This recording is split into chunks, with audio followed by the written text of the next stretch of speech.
One of the most enduring myths about World War II is that the Soviet Red Army was so chronically undersupplied that entire units went into combat without rifles. This assumption, fueled in part by movies such as Enemy at the Gates, is however far from true. Soviet desperation at the start of the German invasion is made evident by orders such as the famous Not One Step Back Order No. 227 issued by Joseph Stalin on July 28, 1942. Which forbade retreats without orders from Soviet high command and established penal battalions and blocking detachments to seize deserters.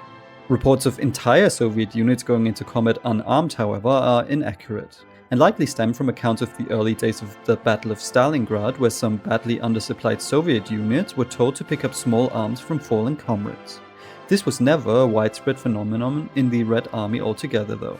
By 1942, the Soviet Union was producing millions of rifles and submachine guns, as well as receiving vast numbers of weapons from the United States and the United Kingdom through so-called Lend-Lease agreements. In large offensives, Soviet units never experienced much more severe supply shortages than any other country participating in the war. Units affected by shortages were usually those who had retreated in chaotic fashion, or newly established units that were waiting for distribution of weapons. The myth of unarmed Soviet soldiers was fueled by propaganda from both sides.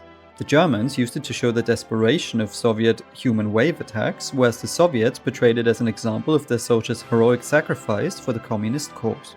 Now, as always, thank you for watching, and if you enjoyed the video, please like, comment, subscribe and become a channel member to support the work we do.